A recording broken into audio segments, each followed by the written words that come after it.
اس course سے نکلنے والا ایک نام بڑا مشہور ہوا، اور یہ نام تھا مفتی شمائل عبداللہ ندوی کا۔ میرے بہت قریبی ہیں اور مجھے افسوس ہے کہ آج کی اس نشست میں وہ موجود نہیں۔ مجھ سے مجھے میسج بھیجا انہوں نے اور کہا کہ بھئی میری سند کہاں ہے؟ تو میں سمجھتا ہوں کہ ان کی سند ان کی طرف سے میں خود وصول کر لیتا ہوں، لیکن اس کورس سے نکلنے والے مفتی شمائل ایک نہیں ہے،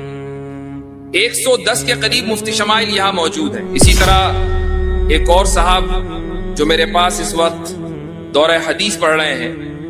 مولوی معاذ، جو نیوزی لینڈ سے تشریف لائے ہیں، اور یہ بھی بتا دوں آپ کو کہ شاید میری معلومات میں وہ پہلے پائلٹ ہوں گے جو عالم بھی بنیں گے، وہ پائلٹ ہیں بائی پروفیشن۔ جب یہ محسوس ہوا تو میں نے بھی کچھ اس تعلق سے کوششیں شروع کی، اور فتنہ جہاں سے آتا ہے، جس راستے سے آتا ہے، فتنے کا سد باب بھی اسی طریقے سے ہونا چاہیے۔ سوشل میڈیا کا سہارا لیا گیا اور اس تعلق سے ویڈیوز بنائی گئی، ماشاءاللہ۔ تو میں شکر گزار ہوں ان تمام حضرات کا، اور شکر گزار ہوں آپ سبھی لوگوں کا جو اتنی دیر سے یہاں جمع ہوئے ہیں اور گفتگو سن رہے ہیں۔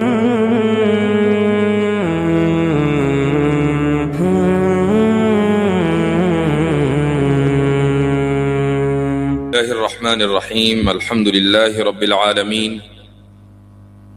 والصلاة والسلام على سید الانبیاء والمرسلین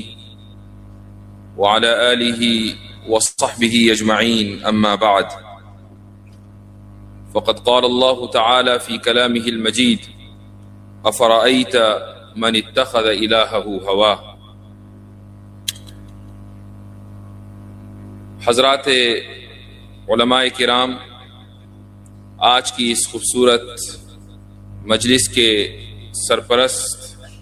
اور اسی طریقے سے اس خوبصورت محفل کے صدر، دارالعلوم دیوبند اور دارالعلوم وقف دیوبند کے اساتذہ اور طلبہ عزیز، سب سے پہلے تو میں اللہ رب العزت کے حضور شکر کے کلمات ادا کرتا ہوں کہ اس کی توفیق سے اور محض اس کے فضل سے آج ہم یہاں ایک کتاب کی تقریب اجرا کے لیے جمع ہوئے ہیں، اور کوئی کام، کوئی واقعہ اچانک یوں ہی رونما نہیں ہو جاتا۔ اگر آپ کسی محفل کو دیکھتے ہیں سجی ہوئی، تو اس محفل کے سجنے سے پہلے کی جو تیاریاں ہوتی ہیں وہ بہت لمبی ہوتی ہیں۔ تو آج کا جو یہ پروگرام ہے، اس کو حقیقت کا روپ دینے کے لیے جن افراد نے محنت کی ہے، میں ان کا بھی شکر گزار ہوں۔ دارالکتاب دیوبند کا عملہ ہو، یا اسی طریقے سے معہد عائشہ صدیقہ قاسم العلوم للبنات کے اساتذہ کرام ہوں، یا دیگر افراد ہوں، اور ان سبھی حضرات سے پہلے وہ تمام لوگ کہ جنہوں نے تحافظ الملاحدہ کتاب کی تیاری میں میرا تعاون کیا، اس کتاب کی نظر ثانی کی، اس کتاب کو پڑھا،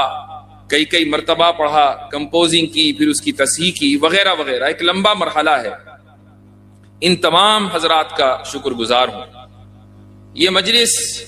ماشاءاللہ ایک عالمی مجلس بن گئی۔ یہاں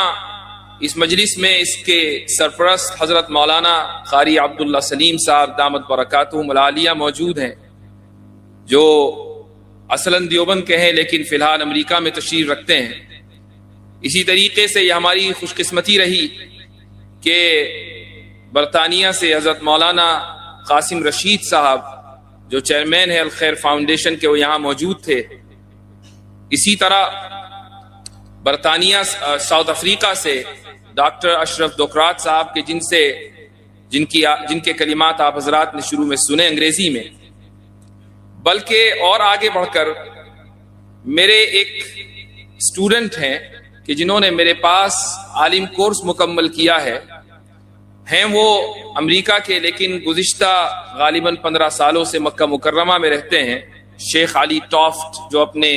صاحبزادے کے ساتھ یہاں موجود ہیں اس مجلس میں۔ اسی طرح ایک اور صاحب جو میرے پاس اس وقت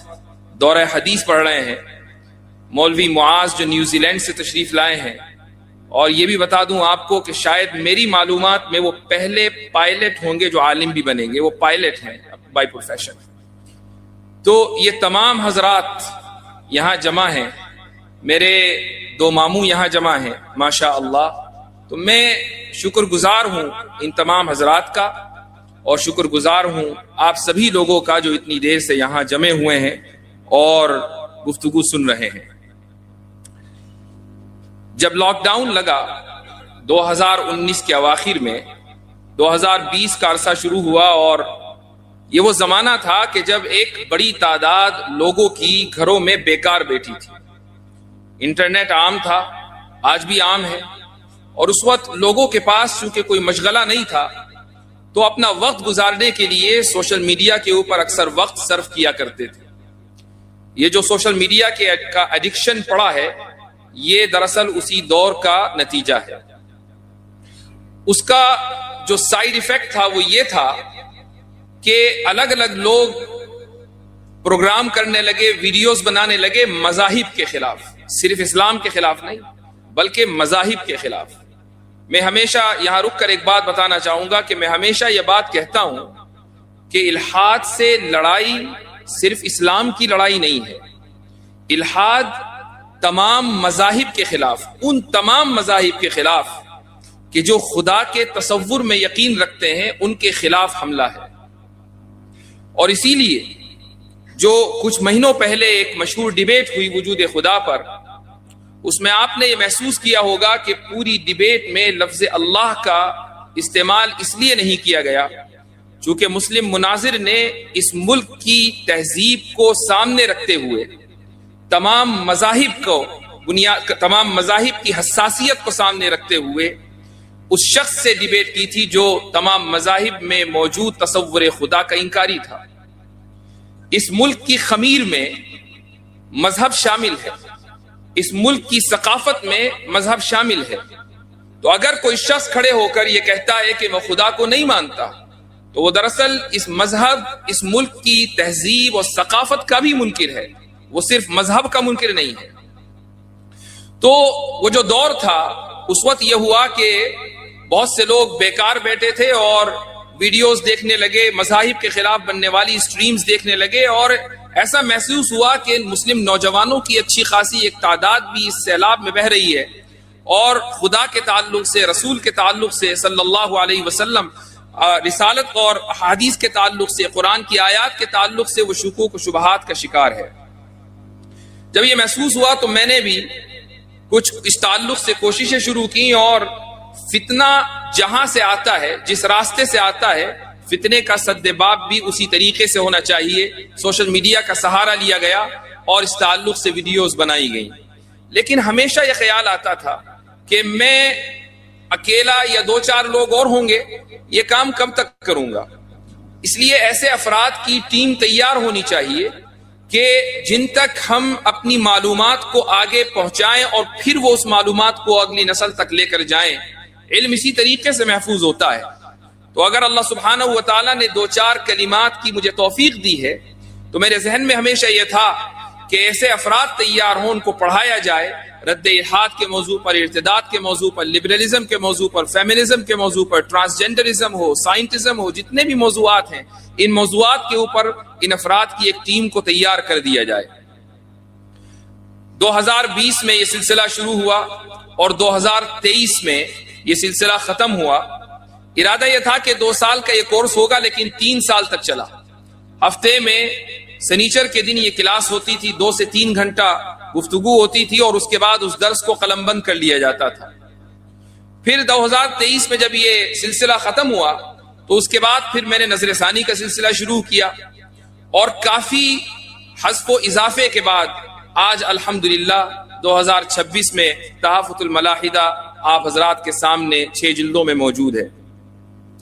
اس کورس سے نکلنے والا ایک نام بڑا مشہور ہوا، اور یہ نام تھا مفتی شمائل عبداللہ ندوی کا۔ میرے بہت قریبی ہیں اور مجھے افسوس ہے کہ آج کی اس نشست میں وہ موجود نہیں ہیں۔ ان کی بھی یہ خواہش تھی، اور ابھی جب یہ پروگرام شروع ہوا ہو سکتا ہے کہ وہ ہمیں دیکھ بھی رہے ہوں، وہ مجھے میسج بھیجا انہوں نے اور کہا کہ بھئی میری سند کہاں ہے؟ تو میں سمجھتا ہوں کہ ان کی سند ان کی طرف سے میں خود وصول کر لیتا ہوں انشاءاللہ تعالی. لیکن اس کورس سے نکلنے والے مفتی شمائل ایک نہیں، 110 کے قریب مفتی شمائل یہاں موجود ہیں. اور تقریباً جب یہ کورس ہم نے شروع کیا تھا تو اس وقت 600 سے زائد افراد نے اس سلسلے کو شروع کیا، اور اس وقت مجھے اندازہ تھا کہ تقریباً 30% 40% حضرات باقی رہیں گے. لیکن الحمدللہ تقریباً 250-300 افراد ایسے ہیں کہ جنہوں نے اس کورس کو مکمل کیا. ان میں سے ایک بڑی تعداد یہاں موجود ہے، اس ملک میں موجود ہے، اور ایک تعداد دوسرے ممالک میں موجود ہے. یوں اس کتاب کے لکھے جانے کا کہ یہ سفر کی مختصر سی روداد ہے. پھر ایک واقعہ اور بھی ذہن میں آیا، وہ بھی میں بتاتا چلوں. غالباً 2021 کی بات تھی یا 22 کی، ایک کانفرنس میں جارڈن جانا ہوا. اس کانفرنس میں ہندوستان سے جمعیت علماء ہند کے ایک وفد نے بھی شرکت کی تھی. اس وقت حضرت مولانا سید محمود مدنی وہاں موجود تھے، اور اس وفد میں حضرت مولانا مفتی سلمان منصور پوری دامت برکاتہم بھی موجود تھے. اتفاق یہ ہے کہ حالانکہ وہ اسی شہر سے تعلق رکھتے ہیں، لیکن چونکہ ایک عرصے سے مراد آباد میں پڑھا رہے تھے، پھر اس کے بعد دیوبند آئے. میں چونکہ دیوبند میں نہیں رہتا تو اس لیے ان سے پہلی مرتبہ میری ملاقات جارڈن میں ہوئی، اور یہ چند سال پہلے کی بات ہے. تو انہوں نے کچھ حوصلہ افزائی کے کلمات کہے. وہ جگہ بھی مجھے یاد ہے، جارڈن کے امیر غازی کے گھر پہ دعوت تھی اور وہاں ہم لوگ بیٹھے ہوئے تھے. تو انہوں نے مجھ سے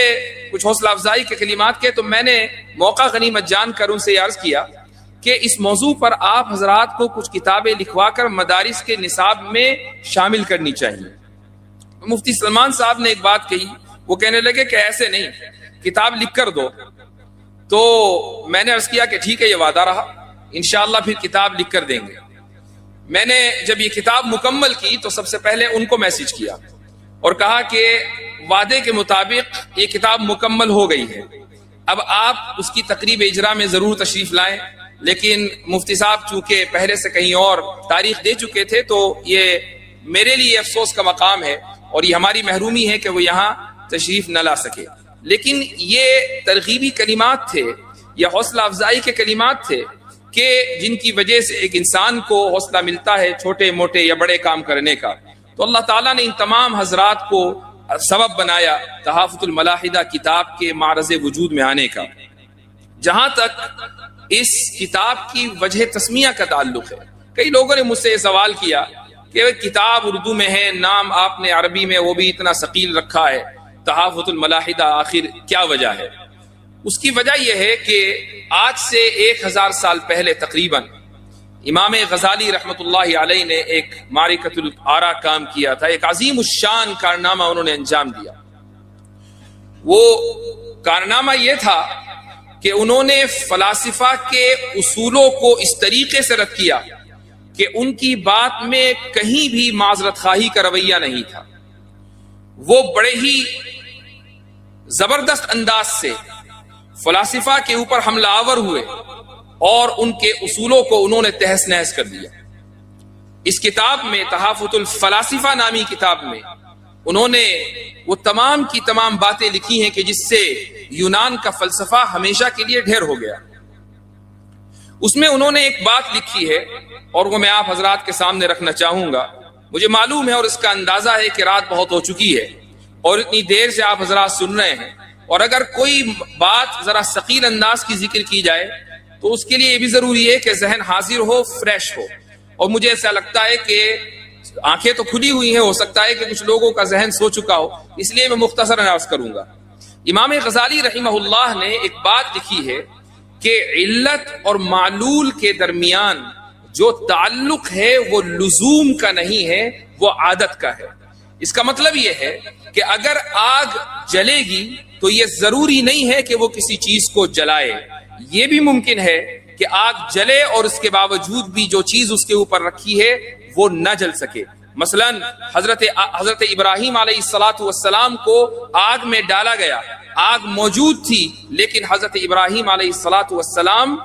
کو آگ جلا نہ سکی. علت اور معلول کے درمیان یہ تعلق ہے، یہ تعلق ایسا ہے کہ اللہ سبحانہ و تعالیٰ کی عادت کے اوپر مبنی ہے. اللہ چاہے گا تو آگ جلے گی اور جلائے گی، اور اللہ چاہے گا تو آگ جلتی رہے گی لیکن کسی کو جلا نہیں پائے گی. یہ جو بات امام غزالی رحمہ اللہ نے کہی ہے اس پر بڑا سخت نقد ہوا. ابن رشد نے تحافت التحافت نامی کتاب لکھی اور یہ کہا کہ اگر اس اصول کو قبول کر لیا جائے تو ہم کبھی بھی سائنسی بنیادوں پر آگے یا مستقبل کی پیش گوئی نہیں کر سکیں گے، بلکہ لوگوں کے دلوں سے تحقیق کا مادہ ختم ہو جائے گا. لوگ یہ سمجھیں گے کہ بھئی جب علت اور معلول کاز اور ایفیکٹ کے درمیان کوئی تعلق ہی نہیں ہے اور سب کچھ اللہ کی مرضی کے اوپر مبنی ہے تو ہم یہ کیسے فیصلہ کریں گے کہ اگر میں کل آگ جلاؤں گا تو وہ کسی کو جلائے گی یا نہیں، میں پانی پیوں گا تو میری پیاس بجھے گی یا نہیں. ہم یہ کبھی فیصلہ کر ہی نہیں پائیں گے کہ میں بال پھینکوں گا تو وہ واپس آئے گی یا نہیں، اگر میں کسی کو ماروں گا تو سامنے والے کو درد محسوس ہوگا یا نہیں. اگر ہم یہ کبھی بھی تعلق ضروری طور پر علت اور معلول کے درمیان قائم نہیں کر پائیں گے تو کبھی بھی سائنسی تحقیق آگے نہیں بڑھے گی. ابن رشد نے یہ بات امام غزالی رحمہ اللہ کی کتاب کے جواب میں لکھی ہے. لیکن امام غزالی رحمہ اللہ کی پوری بات کی جو بنیاد ہے وہ یہ ہے کہ ہم جب علت اور معلول کا مشاہدہ کرتے ہیں کہ آگ جلی اور اس نے کسی کو جلایا تو ہمیں صرف یہ پتا چلتا ہے کہ یہ دو الگ الگ واقعات ایک ساتھ رونما ہوئے ہیں.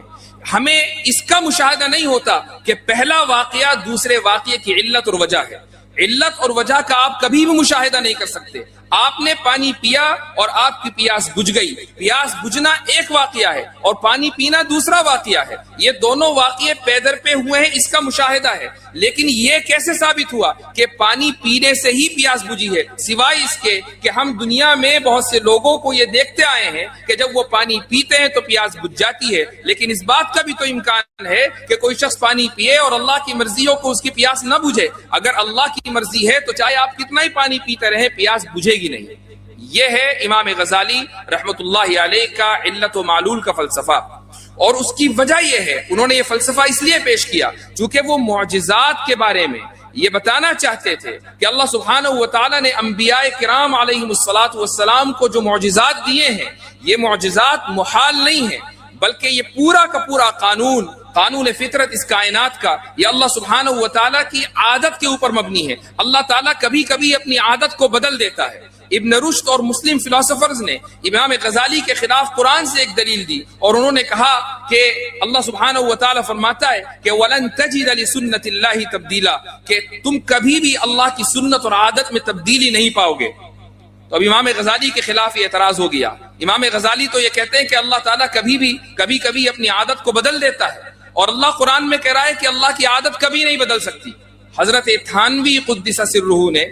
اس اعتراض کا جواب الانتباہات میں دیا ہے. وہ یہ فرماتے ہیں کہ اس اعتراض کے صحیح ہونے کے لیے دو باتوں کا ہونا ضروری ہے. پہلی بات تو یہ ہے کہ سنت سے مراد اس آیت میں تمام کی تمام سنتیں اور عادتیں ہوں،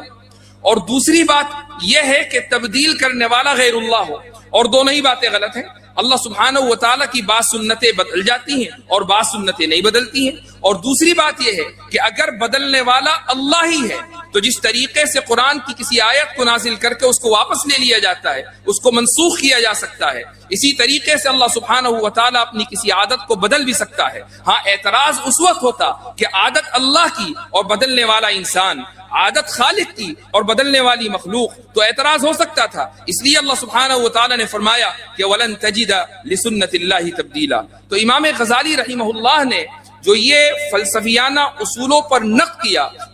ان کی پوری کتاب کو پڑھ جائیے شروع سے لے کر آخر تک، کہیں بھی آپ کو کوئی معذرت خواہانہ رویہ نہیں ملے گا. یہ لفظ میں نے اتنی مرتبہ استعمال کیا اور جان بوجھ کر استعمال کیا تاکہ وہ تمام حضرات کہ جو دفاع اسلام کے میدان میں کام کر رہے ہیں وہ اپنی یہ عادت ثانیہ بنا لیں کہ جب آپ دفاع کرتے ہیں تو دفاع کا مطلب ہمیشہ یہ نہیں ہوتا کہ آپ اپنی نصوص کی تعویل کرنے لگیں، آپ انکار کرنے لگے اپنے مسلمات کا. مثال کے طور پر بہت سے لوگ ہیں کہ جب آپ ان کے سامنے حضرت عائشہ رضی اللہ عنہا کی عمر کے تعلق سے اعتراض کریں گے یا ان کے سامنے یہ اعتراض آئے گا تو وہ یہ کہیں گے کہ حضرت عائشہ تو 6 سال کی تھی ہی نہیں، رخصتی کے وقت وہ 9 سال کی تھی ہی نہیں، حضرت عائشہ رضی اللہ عنہا تو 16 سال کی تھی، رخصتی کے وقت وہ 19 سال کی تھی. امام بخاری کی صحیح میں جو یہ روایت آئی ہے اس میں 16 میں 10 گر گیا، 16 میں 10 گر گیا، 6 باقی رہ گیا یا 9 باقی رہ گیا، اور اس طریقے کی دور ازکار تعویلات، بیکار تعویلات کہ جن سے انسان کے ذہن میں یہ شک پیدا ہوتا ہے کہ اگر امام بخاری کی صحیح میں یہ صحیح احادیث محفوظ نہیں ہے تو پھر ذخیرہ حدیث میں کچھ بھی محفوظ نہیں ہے۔ اس طریقے سے اگر آپ اسلام کا دفاع کریں گے تو اسی کو معذرت خواہانہ رویہ کہا جاتا ہے، اور یہ رویہ قابل قبول نہیں ہے۔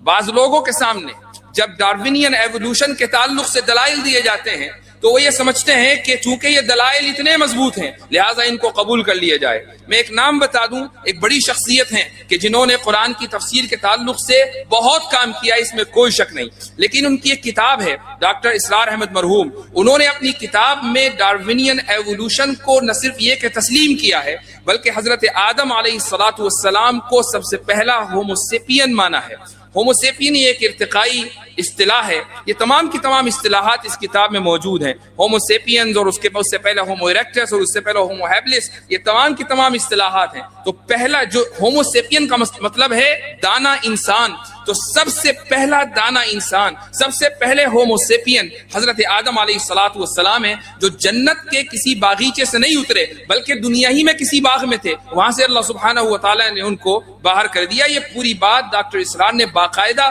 اپنی کتاب میں لکھی ہے اور قرآن کی آیتوں کے اندر تعبیر کر کے انہوں نے نظریہ ارتقاء کو ثابت کیا ہے۔ میں یہ نہیں کہتا کہ اگر کسی شخص سے کہیں ایک جگہ غلطی ہو جائے تو آپ اس کی تمام خدمات کو رد کر دیں، لیکن اگر کہیں غلطی ہوئی ہے تو غلطی کا ادراک اور غلطی کا اس اظہار کرنا یہ بھی ضروری ہے تاکہ دوسرے لوگ متنبہ رہیں۔ اس ملک میں بر صغیر میں تجدید کے بلکہ تجدد کی تحریک کے جو سب سے بڑے رہنما ہیں وہ ہیں سید احمد خان۔ انہوں نے بھی اپنے زمانے میں اسی طریقے سے یہی رویہ اختیار کیا معذرت خواہی کا کہ ان کے سامنے جنت اور جہنم کے مسائل آئے تو جنت کو انہوں نے اچھی کیفیت اور جہنم کو انہوں نے بری کیفیت سے تعبیر کر دیا، ملائکہ کا انہوں نے انکار کر دیا وغیرہ وغیرہ۔ یہ بات میں نے اس لیے کہی چونکہ اگر ایک آدمی کی ایک میدان میں خدمات ہیں تو اس کا مطلب یہ نہیں ہے کہ وہ تمام کی تمام غلطیوں سے بری ہے۔ ایک آدمی نے اگر کسی ایک خاص میدان میں امت کے اوپر اور ملت کے اوپر احسان کیا ہے تو اس کا مطلب یہ نہیں ہے کہ آنکھ بند کر کے ہم اس کی تفسیر بھی قبول کریں گے اور اس کے فقہی مسائل بھی قبول کریں گے اور اس کے فتاوی بھی قبول کریں گے، ایسا نہیں ہے۔ اس کا احسان اپنی جگہ، لیکن جب بات قرآن کی آئے گی اور جب بات قرآن کی تعبیرات کی آئے گی، جب بات مسلمات کی آئے گی، اصولوں کی آئے گی، عقائد کی آئے گی، تو پھر بات رسول اکرم صلی اللہ علیہ وسلم سے چلے گی، صحابہ تک آئے گی، تابعین سے آئے گی، تبع تابعین سے آئے گی، محدثین اور ائمہ کی بات چلے گی، پھر تجدد پسندوں کی بات نہیں چلے گی۔ اور ایسے حضرات کی ان تجدد پسندانہ عزائم کا اظہار بھی کیا جائے گا، پھر کسی کو برا لگے یا اچھا یہ کہا جائے گا کہ ان کا احسان سراخوں پر، انہوں نے ملت کے لیے جو کیا وہ بہت بڑا کام ہے، لیکن کاش کہ وہ اپنے میدان میں باقی رہتے اور اس میدان سے آگے نہ نکلتے۔ اگر آج ہم امام غزالی کے اوپر نقد دیکھ سکتے ہیں، ابن رشد پر تنقید کر سکتے ہیں، بڑے بڑے ابن سینا کے اوپر تنقید کر سکتے ہیں اور بڑے بڑے فلاسفر کے اوپر تنقید کر سکتے ہیں، تو پھر آج کے دور کے متجددین پر تنقید کیوں نہیں کی جا سکتی؟ یہ بات اس لیے کہہ رہا ہوں چونکہ الحاد کے ڈانڈے تجدد سے ملتے ہیں۔ ایک آدمی اگر تجدد پسندی کا شکار ہو جاتا ہے، وہ مسلمات کا انکار کرنے لگتا ہے، اگر ایک شخص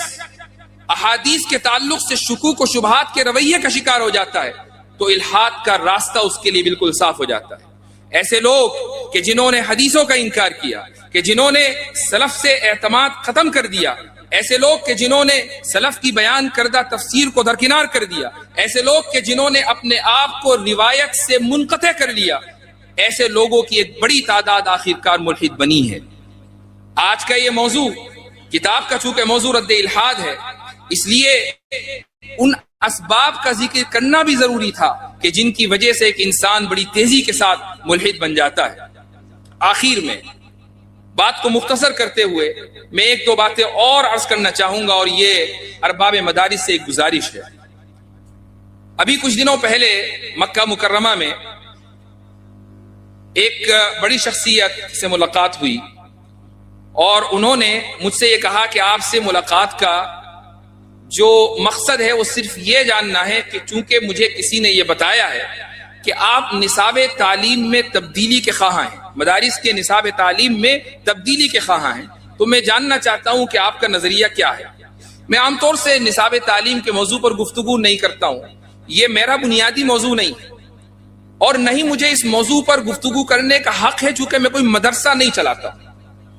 لیکن میں نے ان صاحب سے یہ کہا کہ چونکہ آپ نے مجھ سے یہ سوال کیا ہے تو میں یہ ضرور کہوں گا کہ میں مدارس کے نصاب میں تبدیلی یعنی موجودہ کتابوں کو بدلنے کا حقدار نہیں ہوں، روادار نہیں ہوں،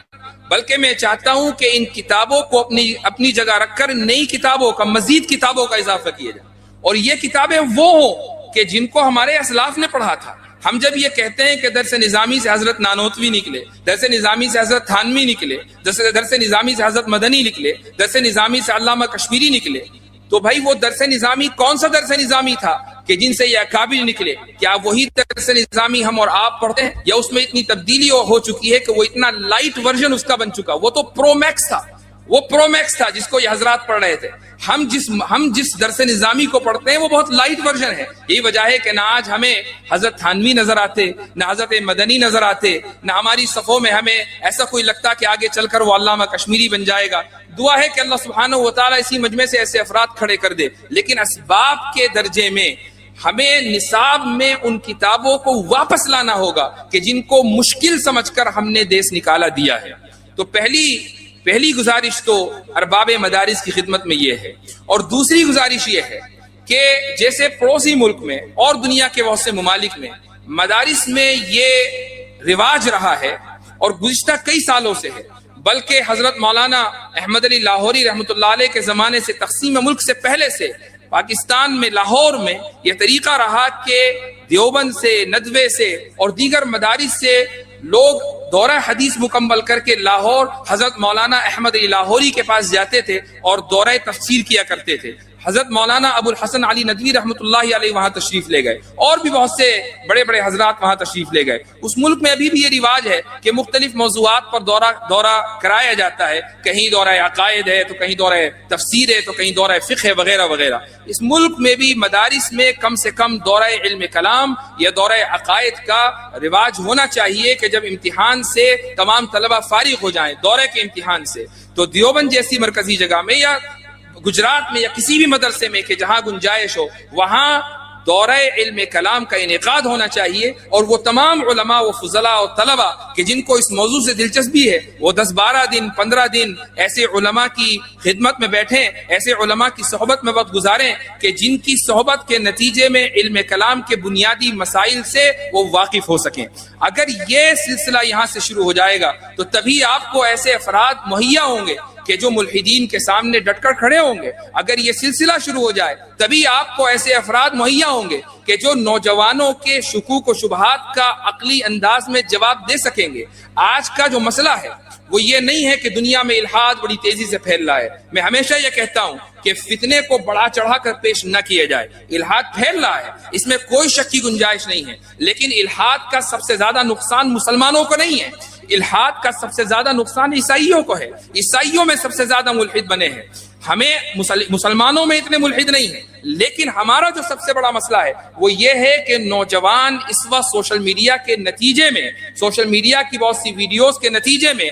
دین کے تعلق سے، قرآن کی آیات کے تعلق سے اور احادیث کے تعلق سے شکوک اور شبہات کا شکار ہو چکے ہیں۔ انہیں ذہن میں کبھی کبھی کوئی شبہ آتا ہے، اس شبہ کا جواب دینے والا نہیں، کوئی اعتراض آتا ہے تو اعتراض کا جواب دینے والا نہیں۔ اس لیے ضروری ہے کہ علماء کی ایک تعداد ایسی ہو کہ جو ان شکوک و شبہات کے اوپر اور ان کے جوابات کے اوپر مہارت رکھتی ہو۔ حضرت تھانوی رحمۃ اللہ علیہ نے الانتباہات المفیدہ لکھنے کا ارادہ جب کیا تو اس کی روداد میں شروع میں لکھا ہے کہ حضرت تھانوی نے یہ پلان بنایا کہ میرے جتنے رفقا ہیں میں ان کو یہ ذمہ داری دے دوں کہ جو اعتراضات اس وقت لوگوں کے ذہن میں ہیں ان کی ایک لسٹ مرتب کر دی جائے، اور ایک لمبی چوڑی لسٹ جب آ جائے تو اس کے بعد ان کا جواب لکھا جائے۔ حضرت تھانوی رحمۃ اللہ علیہ اس انتظار میں تھے یہاں تک کہ ان کا سفر علی گڑھ کا ہوا، اور علی گڑھ میں ان کو تقریر کے لیے وہاں کی مسجد میں دعوت دی گئی، اور حضرت تھانوی رحمہ اللہ نے ایک عظیم الشان تقریر کی جس کا خلاصہ انتباہات مفیدہ کے شروع میں ہے۔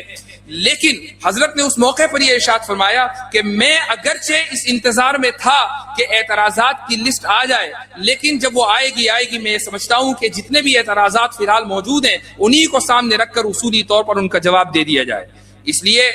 میں نے جب یہ بات انتباہات میں پڑھی اور اس کے بعد پھر تحافظ الملاحدہ کا یہ کورس پڑھانا شروع کیا تو ذہن میں یہ بات آئی اور یہ من جانب اللہ آئی، اور تحدیث من نعمت کے طور پر یہ کہنا چاہوں گا کہ 1835 میں 1935 میں حضرت تھانوی رحمہ اللہ کا یہ سفر ہوا تھا علی گڑھ کا، اور حضرت تھانوی نے کتاب مرتب کر دی، جو بھی اعتراضات اس وقت موجود تھے وہ سامنے آ گئے، لیکن اس کے بعد میں یہ دیکھتا ہوں کہ اگر اعتراضات خصوصاً ہمارے حلقے میں ان اعتراضات کا کہ جواب دینے کی کبھی کوشش کی گئی تو انہی اعتراضات پر انحصار کیا گیا جو پہلے سے متداول چلے آ رہے تھے۔ جس لسٹ کی تمنا حضرت تھانوی رحمہ اللہ کے ذہن میں تھی وہ لسٹ کبھی ان کی زندگی میں میسر نہ آ سکی۔ وقت گزرتا گیا، یہاں تک کہ 2026 آ گیا، اور تحافظ الملاحدہ میں آپ کو اعتراضات کی ایک لمبی چوڑی لسٹ مل جائے گی کہ جن کے جوابات دینے کی اس ناچیز نے کوشش کی ہے۔ یہ دراصل اکابر کے علوم کا صدقہ ہے، یہ اللہ تعالیٰ کا فضل ہے کہ وہ جس سے چاہے کام لے لے، ذالک فضل اللہ یؤتیہ من یشاء۔ تو اللہ سبحانہ و تعالیٰ کا یہ فضل اور بے پایہ انعام ہے کہ جو کام ایک عرصے سے رکا ہوا تھا اس میں کچھ حرکت آئی ہے، لیکن جیسا کہ ایک ہمارے استاد نے اس کو ذکر کیا کہ یہ کوئی آخری کام نہیں ہے، کام مکمل نہیں ہوا ہے، ایک راہ ملی ہے مجھے بھی اور آپ کو بھی، اور راہ بڑی طویل ہے۔ اس راہ میں تھوڑے بہت کانٹے تھے، لیکن ہمیں کم سے کم یہ پتا چل گیا ہے کہ ان کانٹوں کی صفائی کیسے کرنی ہے اور اس راستے میں پرعزم اور حوصلہ ہو کر کیسے چلنا ہے۔ مجھے امید ہے کہ میرے تمام درسی ساتھی جو بھی یہاں موجود ہیں، آپ تمام کے تمام میرے درسی ساتھی ہیں۔ یہ الگ بات ہے کہ میں نے کچھ سال پہلے پڑھا ہے، لیکن انہی درسگاہوں سے پڑھا ہے کہ جن درسگاہوں میں آپ پڑھ رہے ہیں یا پڑھ چکے ہیں۔ تو ہم تمام کے تمام لوگ آج یہ تہیہ کر لیں کہ علم عقائد کے میدان میں مہارت حاصل کریں گے، اور نوجوانوں کے ذہنوں میں شکوک و شبہات جو جنم لے رہے ہیں اس کے تعلق سے محنت کریں گے، کوشش کریں گے کہ ہم ان کے ایمان کی، کوشش کریں گے کہ ہم ان کے فکر کی، اور اسی طریقے سے ان کے نظریات اور خیالات کی اسلامی اعتبار سے ہم ان کا تحفظ کر سکیں۔ تو آج کی جو یہ نشست ہے گو کہ ایک کتاب کی تقریب اجرا ہے، لیکن دراصل یہ ایک وعدے کا اعادہ ہے، اور وہ وعدہ یہ ہے کہ جو کام ہمارے اسلاف نے چھوڑا تھا اور اس امید پر چھوڑا تھا کہ آگے آنے والے نسلیں اس کام کو آگے بڑھائیں گی، اور کہیں بیچ میں انقطاع ہو گیا تھا، اس سلسلے کو باقی رکھنا ہے، اس سلسلے کو آگے بڑھانا ہے، اور اس طریقے سے بڑھانا ہے کہ وہ سلسلہ کبھی ٹوٹ نہ پائے۔ اور آخر میں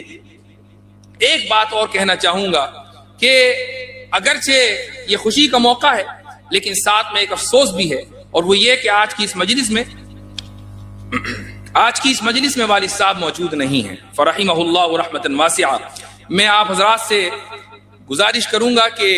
یہ دعا کریں کہ اللہ سبحانہ و تعالی اس کتاب کو ان کے لیے صدقہ جاریہ بنائے۔ جزاکم اللہ خیر الجزاء، وآخر دعوانا الحمد للہ رب العالمین۔